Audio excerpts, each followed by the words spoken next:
So the Falcons are going to have Michael Penix be their starter in 2025, and he started a few games last year. How do we feel about that? Well, I think the good is he does have a good arm as far as the deep ball goes. Like he's got some very good arm talent, able to hit the deep and intermediate areas of the field very well. Really able to hit guys in stride downfield. Kind of reminds me a lot of a late stage Russell Wilson. Just really good with the deep stuff. The short area stuff and the ball placement in the red zone has a little bit more to be desired. And that has kind of trended into camp where there's been some talks in the offseason about them struggling in the red zone.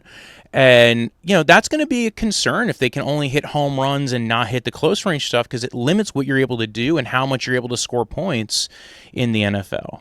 I also didn't see him make a lot of full field reads on tape last year, and I think part of this was because you're dealing with a rookie and that Zac Robinson was maybe trying to do him a favor, cut the reads down, get guys some free releases, utilize a lot of pre-snap and at-the-snap motion, and they also didn't face a lot of tough defenses at the end of the year with the New York Giants, the Carolina Panthers, and the Commanders. So there's two issues there. One, again, you're really not getting a good idea what it's going to be like if he has to face some of the tougher defenses and the teams that tend to scheme up their defenses a little bit more to disguise their coverages. But also, he didn't deal with a lot of pressure. He had a fully healthy offensive line that had been playing together pretty consistently for a few years, and how they lose Drew Dahlman in free agency.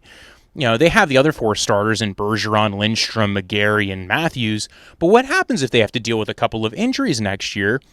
And he has to deal with a little bit more pressure. He didn't exactly handle pressure very well last year.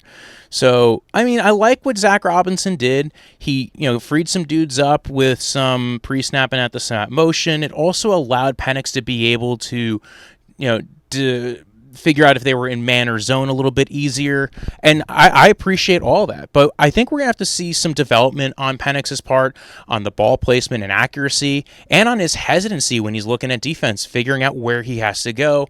I want to see a little bit more work outside of the pistol because they utilize that a lot. And, how is he going to handle, some of the tougher defenses in 2025?